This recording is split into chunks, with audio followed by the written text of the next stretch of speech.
Okay, buddy.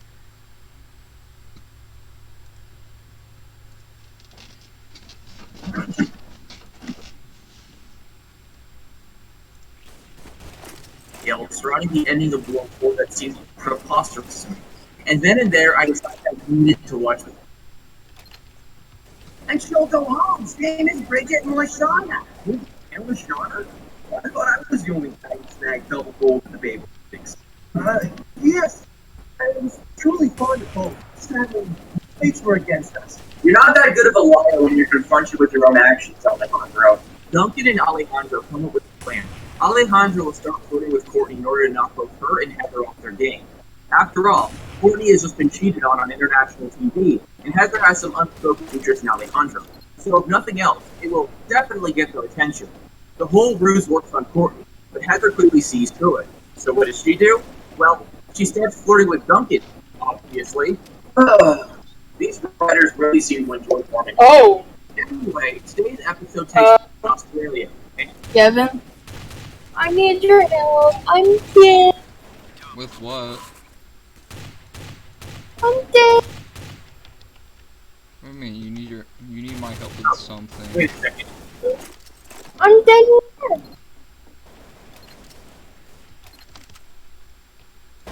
And the first part of the challenge is riding Venus to the Blue Mountains. And I'm kind of surprised that I'm directly saying this for the first time, but I really love it when this show does animal-related challenges. I would go as far to say that one of the most consistently good forms of comedy and total drama is the animal personification. Shout out to the Sandwich Bear. It's very fun seeing the cats try and mostly fail to tame the emos. And once they've all gone, Emos. Bit surrounding the difficulty Emos. the challenge. Emos. Anyway, after like several days, the campers finally make it to the goal. I knew that you would be here. Here. Oh. Couldn't have said it better myself. The second part of this challenge is really get what sort of the weird shit these campers are forced to do. They have to bungee jump off a cliff into a sheepfold, retrieve a sheep, and then cure it at the top and hopefully come across a tattoo bearing the team's logo. You know, like you do. During this sequence, they get a pretty good song, known as We Are Shearing Sheep. And this song is a bit of a special case. Anthony? It's so close to being one of the show's Emos. best, but it's just off the bar for two. Emos. Although I Emos. think the voices are fine and the visuals are fantastic, I just think the chorus sucks. And I know that sounds like a bit of a switch Tano criticism, but the whole song is just jarring. The characters just repeat the phrase, "We are sharing," several times. The repetition isn't really an issue, it's more so the delivery. It's just super monotone. It's almost as if the cast are intentionally trying to sound as disinterested as possible. It comes off as really weird because the whole badass hard rock theme of the rest of the song. I hope I don't sound too negative though. I guess to counterbalance my long-winded criticism, I should restate how awesome the visuals are here. The intro looks amazing, and I love the outfits and sheep audience. None of my complaints with delivery are a big deal. But you know what is a big deal? Cody isn't singing! Like, what the hell? Is his voice actor got a deal or something? Anyway, even though Team Chris got a late start, they are the first ones to come across a sheep wearing one of their tattoos and win the challenge. So for the first time ever, Team Amazon is sent to the elimination ceremony. And there's no BS fake out bull crap this time around. Someone's gotta go. So the voting takes place, and well, it's a tie between Gwen and Courtney. And as a tiebreaker to avoid elimination, the two of them have to feed into all of their eucalyptus leaves without their hands. And if you're expecting a detailed explanation on who wins and loses the challenge, you're not going to get one. The challenge is over basically as soon as it starts. Gwen is allergic to eucalyptus leaves, and yeah, within like 20 seconds of the challenge, so Gwen takes the route. That was anticlimactic. There is something funny about how quickly all the squonking crap happens. Like, literally, Duncan appears at the end of episode 13, and like 40 seconds later, he kisses Gwen. In episode 14, they try and fail to keep the secret. Episode 15 has everyone hating them. In episode 16, when Gwen kicked off, they basically never interact again. It's not like the back and forth between Alejandro and Heather, which just slowly expanded on and on throughout the season. Hell, I'd even argue that the romance between Tyler and Lindsay is more aggressively established in this season. For Gwen and Duncan, it comes and goes like a high-speed train. Jesus. So, although it seemed that Alejandro and Duncan were pretty chummy in the last episode, this time around they seem plotting to completely betray each other. Since Team Chris only has 3 members, they both start working to get Owen on their good side, and it leads to some funny bits later on in the episode. For the next challenge, the plane lands in Sweden. The first part of the challenge is just making something out of a bunch of wood. Well, I mean, it's pretty clearly a boat, at least to me, but the campers don't seem to be so sure. While the Amazons are fighting over how to do the challenge, Cody suddenly has a burst of inspiration and goes all out. And well, he builds Gwen's face, because, well, he really misses Gwen. That's what you make us build?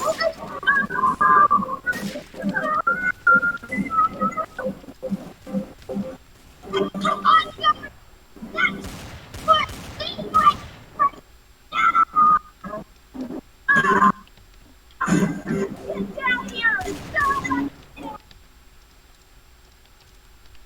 The whole situation leads perfectly into this episode's song, and I'm not kidding, this is arguably the best one in the whole show. It's not my personal favorite, but it is definitely in my top 3. The whole song is called We Built Gwen's Face. And yeah, the song is basically about how Team Amazon built Gwen's face. But it's really the execution that makes it so memorable. The whole song and video is a lovable homage to Dancing Queen by ABBA and Europop in general, and the hook is just so catchy. I adore the back and forth between the two teams during the hook, and the costumes. Oh, I almost forgot the costumes. Just immaculate. We built Gwen's face, we're gonna So after shit. because we built Gwen's face. So yeah, all in all, I love this song. Well, except for the fact that Gwen got it sing. My God, it's almost not funny to think about it. Team Chris builds an awesome Viking ship, and Team Amazon is left way behind with Gwen's goal. So they have to brainstorm, put their heads together. Get it? Because they built a wooden head and said, yeah. Wait, okay. If Gwen's head is wrong, don't get me started. You know, despite my criticisms, this season really is super funny. We can just lob off each other with their heads and right into another boat. Not with our... The second part of the challenge is a naval battle between the Viking ship and Gotham. And while Team Amazon really stole the show in the building scene, Team Chris really takes the entertainment value gold for the next part of the challenge.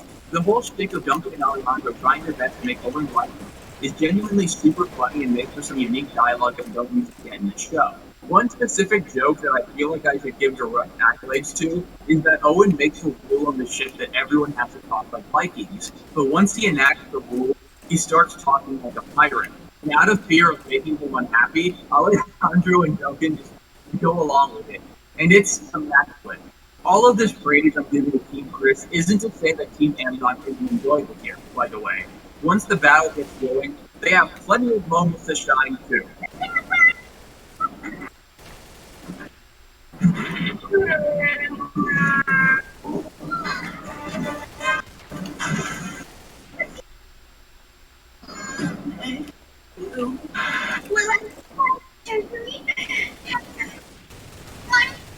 You therapy?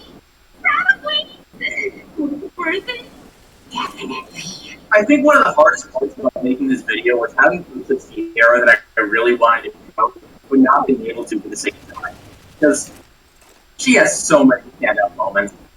Anyway, Team Chris wins the challenge after they run out of cannonballs and instead use Owen to completely decimate Gwen's face. There's something that's always really funny about Owen being used as stand-in for inanimate objects.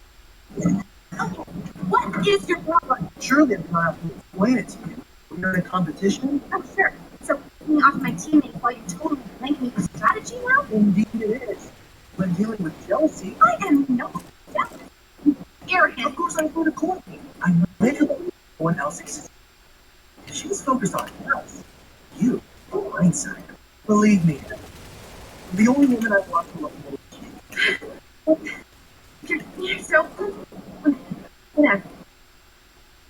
Oh, this is getting good! Also, you can see Ezekiel, but this is getting good! Anyway, Chris once again does his reward challenge. But this is getting good! Oh, this is getting good! Also, you can see Ezekiel, but this is getting good! Anyway, Chris once again does his reward challenge fake out and no one gets dropped from Team Amazon. But with everything considered, yeah, this is an awesome episode. When it's not moving the character plot forward, it's probably making you laugh out loud. I'd say with 3 Baileys out of 6 Christopher Lanes. Whatever that means.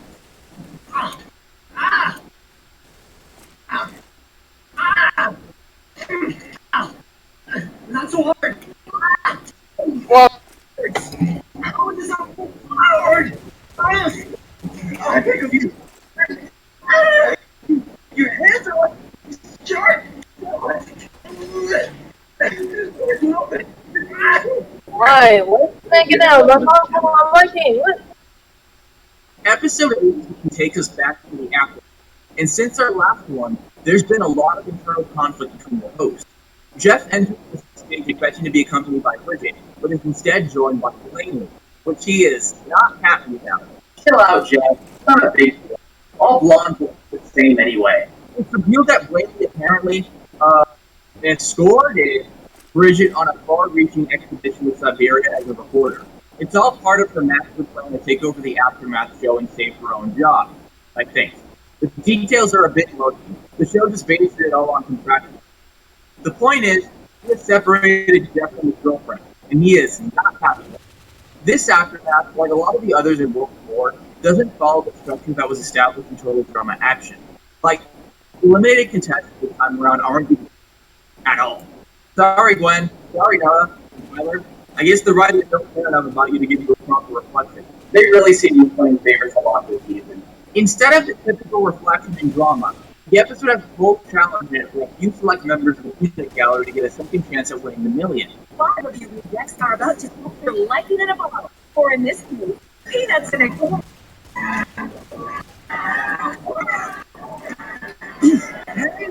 Hey!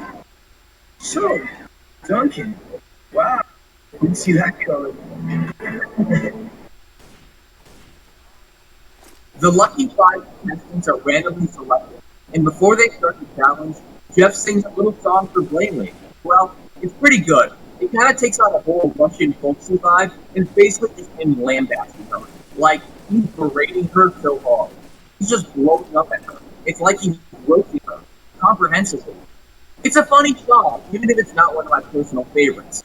Also, right at the end, Jeff reveals that Blaney's real name isn't Blaney, it's Mildred. And it's kind of portrayed as super embarrassing, but honestly, I think Mildred is a perfectly fine name. I dig all those. The challenge for the second chance of the show is basically Total Drama Mario Party. Or maybe that's what I default to because I never played many board games. Honestly though, I always found these sequences to be a little bit disappointing. I'm usually a fan of these kinds of challenges, but from a writing standpoint, it just doesn't feel super thought through conceptually. The contestants will throw around dice and do a little bit of slapstick. I guess a part of it is that a lot of time is spent on Jeff and Blaney's fight. Jeff is trying to stall the challenge as long as possible because if the show goes over time, Blaney doesn't get paid. Because of this, Blaney is constantly rushing the whole thing and it really distracts from the challenge's concept. It just feels like it could have been a really entertaining challenge when underutilized. It's not a big deal though. Jeff makes it to the end of the competition, but interestingly, she doesn't actually win. She's given a tricky question to answer, but because the show is low on time, Blaney intervenes. What's the matter, Duncan? What is baseball band? Come on, please, not practicing. I'm thinking. Can I get a hand? Come on, Matt. It's your schnitzel pickers. Your schnitzel pickers at the end. Say the word. What? Wow. Okay. Guess really took away some men from the boys. No, just what? No. This is not a race. Sadly for Beth, because Blaney is the first one to say the answer out loud, she actually wins the whole competition by technicality, and is sent over to join the cast of Total Drama. Now, though I'll be the first to admit it's kind of a silly turn of events, I'd be lying to you if I said I didn't think it was kind of cool. I remember when World War was first airing and they advertised 2 new characters, but once it came out, it was revealed that there was a secret 3rd new contestant. She's like an unlockable character in a fighting game. Okay, so episode 19. Most of the episodes of Drama World start with some team banter and the airplane, but this episode is a bit different. The campers are being gathered together in the main area while they're asleep. Owen is actually having one of their children coffee, but sadly his fantasy is defeated by Alejandro and he wakes up with the rest of the cast falls to death. The campers land in, You're a goofy goober, yeah. they're on a really Oh yeah, we like the reference. they don't come out quickly, they're almost done. You're a goofy goober.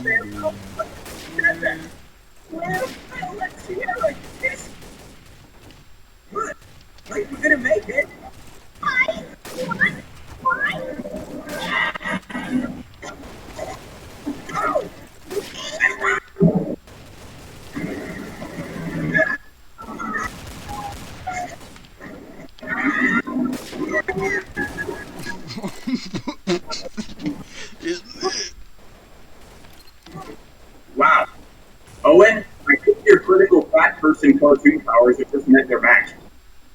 Don't worry, Cody. I will restore your breathing and save your life. My breathing is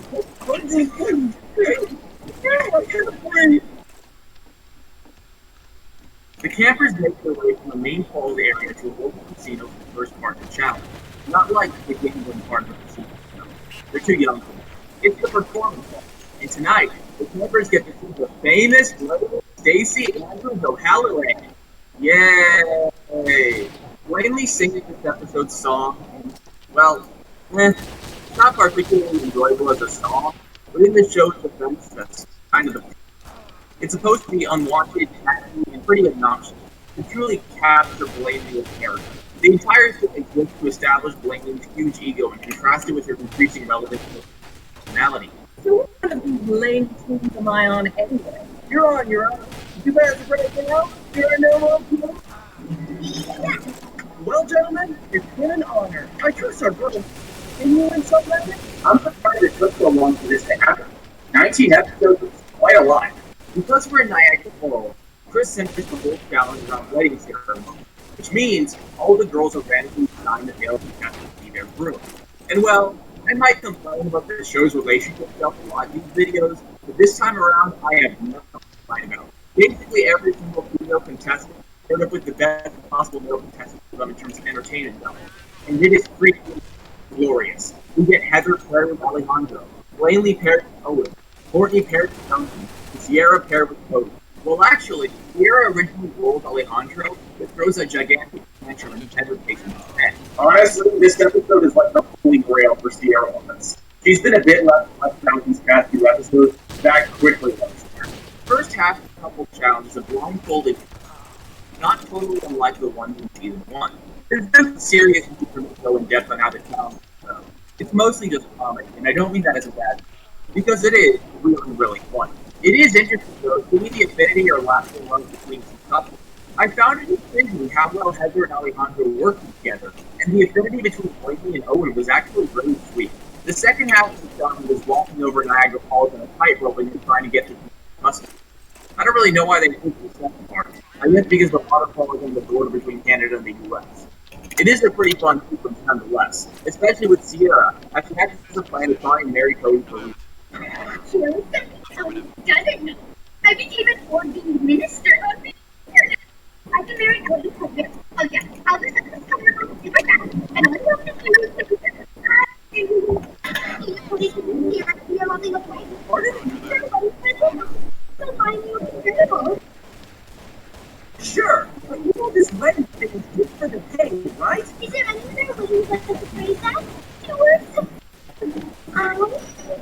Sadly, despite her many attempts to Cody to say, I do, word, she doesn't manage to do it. Funnily enough, the least enthusiastic couple is the one that wins immediately.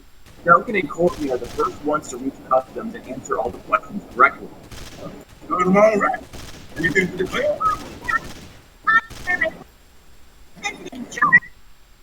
Things make him cool. Really, make him divert from his lack of courage.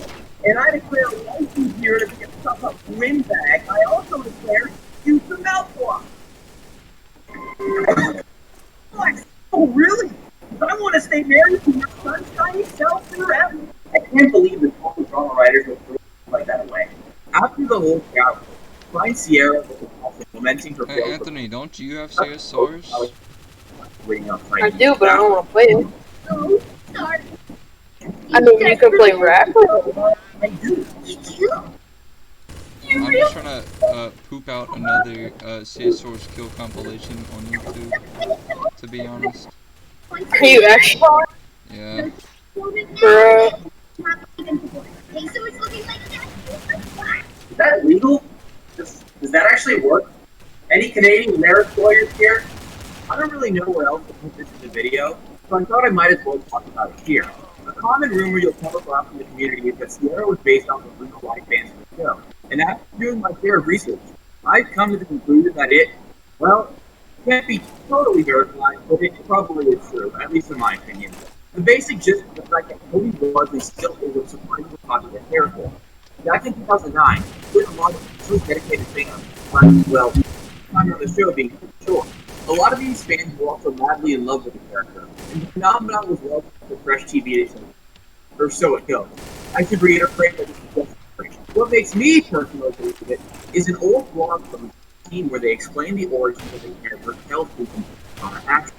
In need a refresher, it was the freaky Trent man with Trent doll in the Aftermath episode. In the blog post, they refer to her being inspired by a fan named Diana with a doll of a certain character, Cody, which starts connecting a lot of puzzle pieces. After all, he happens to be the father of Sierra's design. That's pretty much the only information this is all based off of. But I see it super likely that after doing the Kelsey season, the writers were hit with the idea to create a more fleshed out Superman character. When choosing who in love with, they thought they might as well go for Cody to pay tribute to the legendary David Roth fan. But as I said, that's just a theory, a total drama theory. Thanks for watching. Anyway, Alejandro takes Are advantage you of watching fucking Mad Pat, dude? No. the event is zero. Are you sure you're not watching Mad Pat? Yes, man, is just trying to bring. I didn't really bring this up, but Alejandro teamed throughout the I episode think you're convincing watching other Mad members Pat, not sure. because of that Big O's vacancy. He gets voted off the show, and it's really sad. The reason Alejandro voted for Owen is because of Owen's popularity with the audience, or at least that's what he says. It's been made pretty clear to the audience that Al does not like Owen very much, so it could very well be that. So Owen takes the spot, and Langley is surprisingly sad. I guess arranged marriages on reality to bring people together. Wait, no, she was faking it. She was faking it. Our next episode starts with a special bit of attention to given to Langley. As a means of getting further into the game, she starts asking about potential allies. Eventually, she turns to Jeff, who infamously tried to keep it together last season. He's a bit hesitant, but Langley's special skill in advertising and people connection brings him over to her villainous scheme pretty quickly. The plane lands in Sunday. The cast is sent off on their first challenge, a race on the Great Wall. Pretty simple, but there are a few bombs and other Acme essentials scattered across the place. Also, campers practice struggle between a variety of different vehicles and means of transportation, some of which are better than others. Alejandro offers to get guns from the bicycle to show up to his fate. Small place. Loyalty. What I forgot to mention is that I won a gold medal at the South American State. So wait, is Alejandro South American now? Or is he like a standard competing in retail competitions in other parts of the world? That's confusing.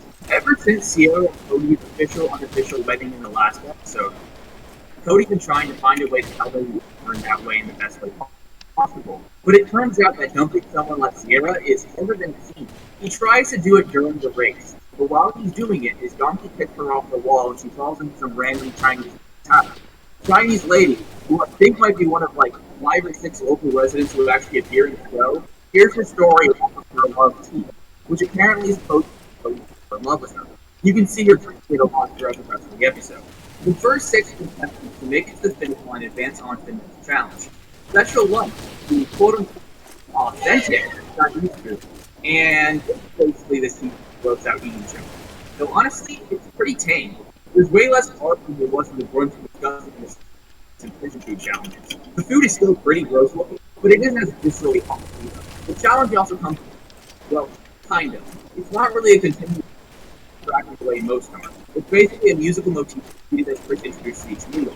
I've heard some people say they don't like the song, but in its defense, I think it's fine. The verses aren't particularly interesting, but at the very least, the visuals are pretty cool. Anyway, the challenge ends up being more than just a bunch of gross out humor, because, like, everybody is breaking the rules. Blaney is getting more appetizing looking meals from Chef while everyone else is eating disgusting crap. Sometimes, this isn't even subtle. Meanwhile, Alejandro is being food to Courtney because he happens to be a picky eater. Like, damn guys, what the hell is with all this eating? What is this? A Valve official PS2 server? Basically, nothing was done to stop the problem. So, to be fair, right at the end, first tells everyone to swap dishes, and as a result, Sierra wins the challenge. The vote ends up being a tie between Courtney and Blaney, and sadly for them, they both get kicked out without the chance of a tiebreaker. And some of you might be thinking I'm going to get all pouty about this because I like Courtney, but surprisingly, no. All this drunken bullcrap has really drained me of a lot of my passion. I hate seeing Courtney like this. Ever since the kiss, Courtney has just evolved into a flanderized shadow of herself, and I just don't want to. Literally, all of her character traits have been taken away except for the neuroticism level. just pull off the freaking band-aid. And Blaney, well, some people don't like Blaney, but I never really minded. I think she could have been played out a bit in season 1. But her 2 episode stint was a funny little break. Her whole TV host stick is honestly quite fun, and there were a few lines in the episode that really stuck with me, especially the one involving her personal trainers. So fast, I have some things to say first. Is Miguel still hiding in the hole? Sierra, Cody will go to you every single time. Get it closed. Heather and Alejandro, just give it up and look out already. Can you get her out of here in the room? This part's kind of fun. Oh, you wanted yourself fun? They wanted me to host the show. You only got the job because I said no and... Whoa. The episode finishes off with Sierra and Cody in first class. Sierra makes some more love tea and splashes it all over her. She then goes to embrace Cody, but something in the tea gives him an allergy. And this, like, completely incapacitates. Our next episode opens up with in-flight data. Like usual, Duncan is in a surprisingly funny state of mind next to Cody's elimination. He pokes fun at Heather and Alejandro's obvious interest. Meanwhile, Sierra is now forcing semi-comatose Cody to drink love tea, which, as we just established, is an allergy. That's gotta be illegal, like, several years ago. One thing I know because I write this is that we are so late in the season, the writers don't even have how the plane lands anymore. Earlier on, we had scenes dedicated to jumping out or falling to the next destination, but now the show is just transitioning the cast already did. I'm not really saying or anything, by the way, it's just something I found highly interesting.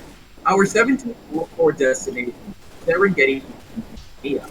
It's a vast savannah with all sorts of dangerous wild animals, so we don't get to the end of the part of the past challenge. What is that noise? Sorry, Ren. What's with the cat? Oh, I didn't have time to finish. A very dinner. Mary, walking dinner about science. You okay in there, Cody? You're a college guy. I can see Mary likes you well. Those are the temporarily position of my husband. I just need to say that. I'll wait for the photograph. Okay, challenge time. The first part is a weirdly convoluted challenge to gather clothing and try to break open a cricket bat or something. Like a lot of other challenges in the season, it's bizarrely complicated for how to spend on it. Oh, also, all the other cameras try to pummel you with soccer ball. Ooh, why is soccer ball out? Also, like a lot of other challenges, whoever wins gets the reward, a few tranquilizer balls. Tranquilizer balls? Do those even exist?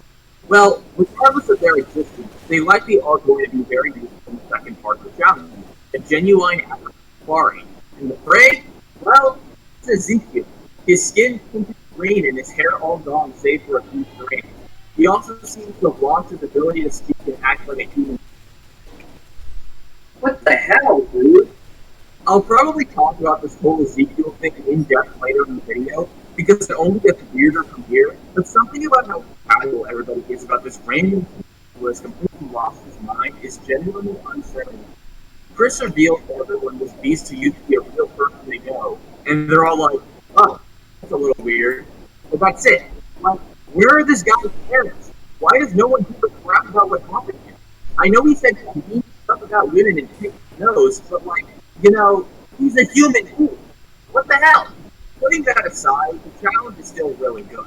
Alejandro and Duncan team up and Heather ends up joining Sierra and Cody. And this show does not hold back to throw the physical comedy into scheming. Alejandro steals Heather's strength ball. Heather tries to manipulate Sierra, and random baboon kidnaps Cody. Amidst the chaos, the four able-bodied members all accidentally shoot each other at once with their strength balls. They all collapse, and Chris has an opportune time to force them to sing.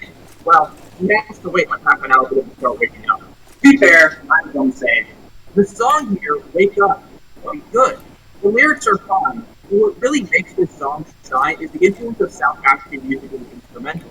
The horns and percussion are actually fun.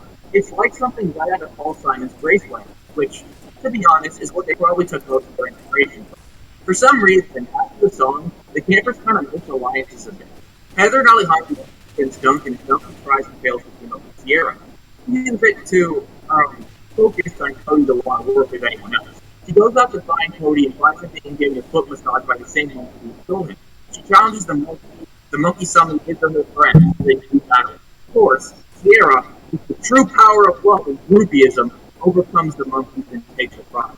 Oh, to be fought over by a viciously tall girl and a pack of wild animals who are both enamored of you. Cody truly is living the life. The challenge ends when Heather and Alejandro enact their villainous plan on Forto. They trim him into a bush of Serengeti bloodwater, which, like Tranquil, aren't actually real things. And the smell of blood all over Duncan's soon murder scene. Alejandro uses Duncan as bait and tranquilizes Zeke to win the challenge, and he shares an important hug with Heather before they both realize what they did. They like each other! The cast quickly boards the plane and takes flight, but Zeke of course goes away just in time for later. In today's lucky loser is Duncan, thanks to Heather and Al's new alliance. It's a little sad, but for what it's worth, Duncan's high placement overall makes him one of the best performers I've seen in the show's history, which is pretty cool. Alejandro invites Cody up with him in first class, much to the surprise of everybody else. Now that I know Heather can be persuaded, it's time to focus on breaking the bonds of Sierra's and Cody's match. I think agree to an alliance, and this is how we he is so going down. It really is a constant back and forth between them. You know, spy versus spy, it's like that. We're down to our final four. Alejandro, Heather, Sierra, and Cody. And they are quite the bunch. Overnight, Alejandro has been working with a friend with Cody, and in response, Heather has been trying to beat up Sierra. After all, an extra vote of this game is essential. Between me and Cody and the whole Alejandro love affair, this plan is starting to move. One huge double and well, Chris Shep. Shep isn't really good. No! Chris and Shep are made for each other! The plane lands in our next challenge location, Rapa Nui, more well known as Easter Island. The campers' first challenge is finding 3 eggs of a certain color amidst a bunch of seemingly familiar statues and safely taking them up to the highest point of the island. It's a pretty basic task, and that gives the writers time to flesh out our final four and their social strategies in the game. That one! Who was my color? Sierra? You were so tempted. I guess that's what happens when you're a home-living weapon stealer and destroyer of truth. I gotta say, the decision to include a bunch of statues of previous contestants might seem a bit arbitrary. The show uses it as an opportunity for a bit of reflection on everything that's happened this season. It reminds me of the Totem Pole challenge from season 1, and that's not a bad thing. What's also not a bad thing is Sierra this episode. In fact, she is freaking hilarious. The fact that they're collecting eggs in this challenge shows us the base for Sierra to start acting like she and Cody had had kids together. And it's wonderful. At one point, one of Sierra's eggs hatches, and she starts treating it like her son. He even looks like Cody. And to add to all of that, the hatchling is obsessed with Heather for some reason. It's just everything I could ask for. Alejandro is the first one to make it to the top, and he gets a huge advantage in the next part of the challenge, turning the eggs they found into gigantic vicious condor that stole it. Yeah. But hey, we get a good song out of it. The final four sing Condor, a lovely little tune with a spicy flamenco flavor. I like it a lot.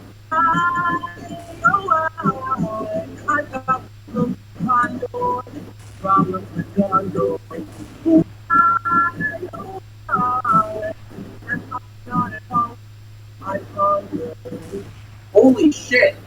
Cody's dead! Oh my god! Yeah!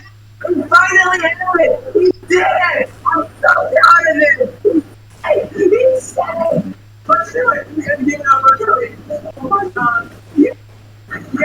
That was freaking amazing! So many demos and so many albums, people sending me them singing, and it sounds like freaking crap. And then freaking Cody comes out of freaking nowhere and he's able to sing beautifully. He projects his voice. It sounds fantastic. Every single note is perfectly on pitch. It is a mind-blowing phenomenon that Cody was able to sing so beautifully. And of course, my mind is open. And of course, I'm excited that Cody has demonstrated to the world that he is a fantastic singer. Honestly blowing my mind. I never in a million years thought that we would get to hear Cody sing. And then what does the show do? What does the show do? Roll to the last. And I'm happier, baby. We live in a world where we get to see and hear Cody say. This is genuinely one of the best songs in the show. Every single character has a verse, and each one rocks. It's like one of the only songs of this time, too. The melody is great, the lyrics are great, the instrumental is great, and the singing, too, is surprisingly great. Like, man, really should have had Cody sing more often because he genuinely has a good voice. All in all, stupendous song. Heather wins the challenge, but right after she takes victory, Cody Jr. flies back to her, and that really makes the Condor furious. The Condor turns around and sends Heather flying, and she bumps into one of the Moai statues and causes a huge domino effect. Literally.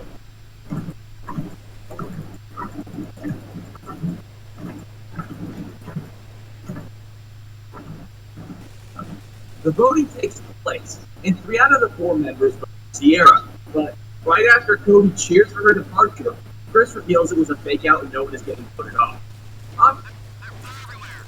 Heather shows understandable frustration on all of this, but after rethinking, she uses this to her advantage.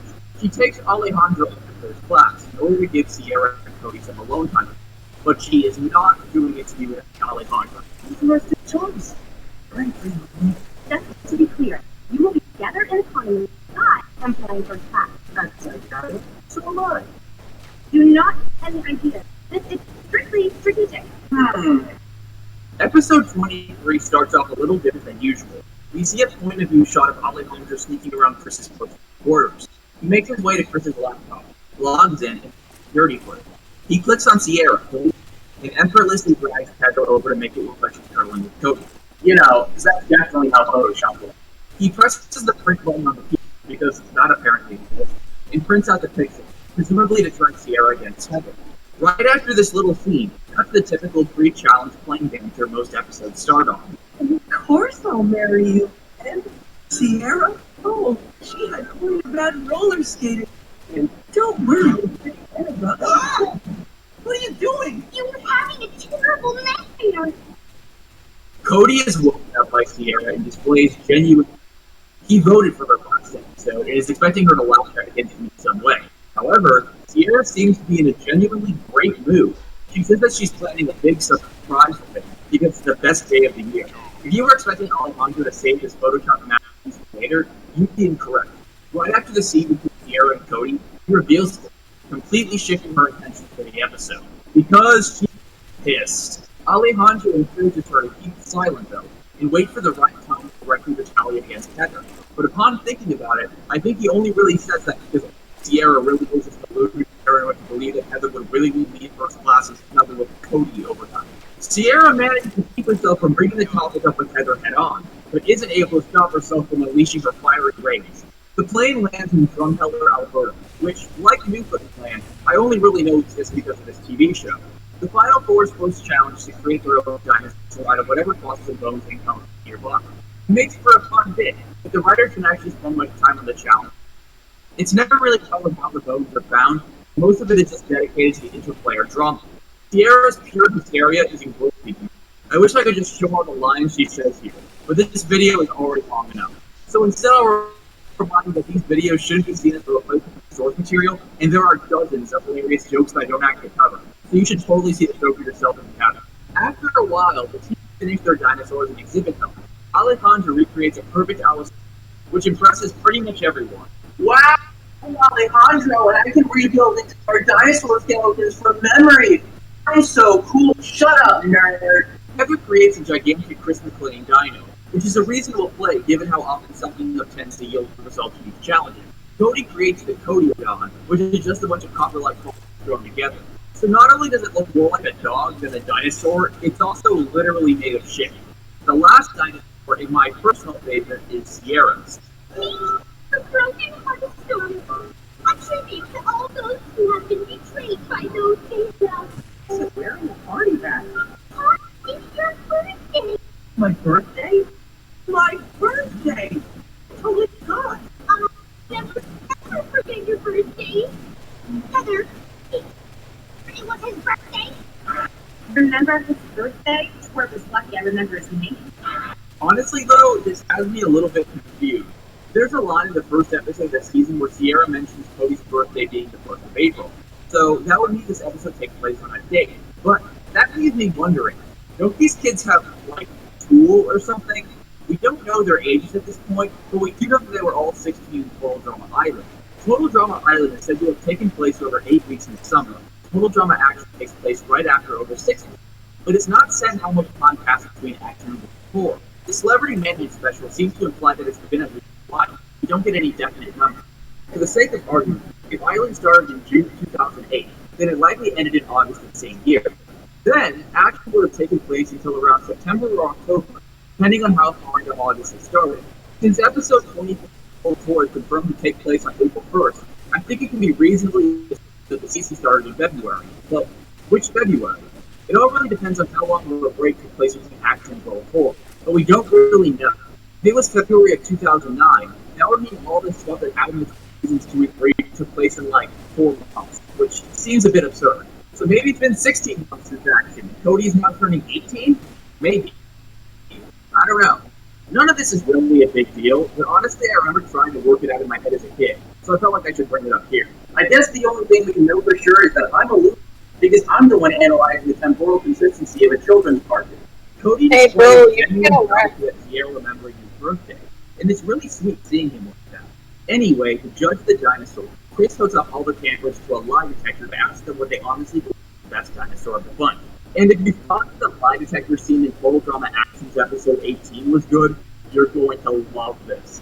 The sequence is hilarious and the dialogue is fantastic. I think my favorite part is Alejandro and Heather trying to go to Cody to gain his trust, but then admitting that their favorite was Sierra because they found the display of raw emotion to be really touching. That's just right up my sense of humor, I guess. Sierra wins the first half of the challenge, and her prize is a post sticker, which will prove both in impaling Heather and digging up oil barrels for the next part of the challenge. Heather wins a prospector's kit and pickaxe for getting in second place. Cody wins a sandcastle kit for getting third.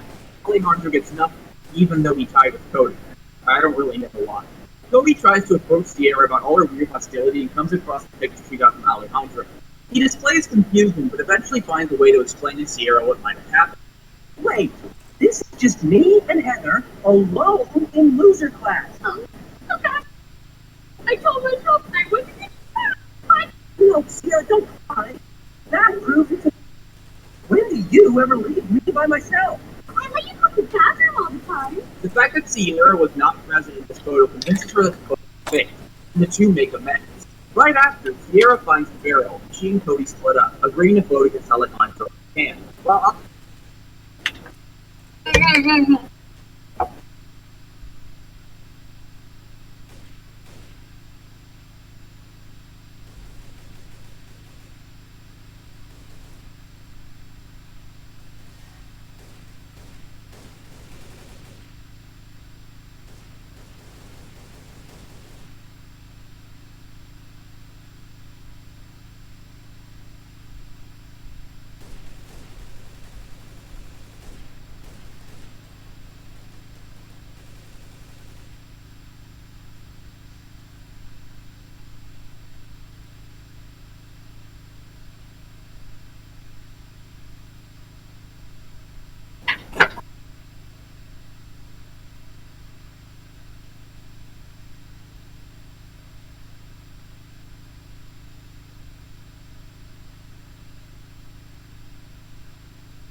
Aunt Nun.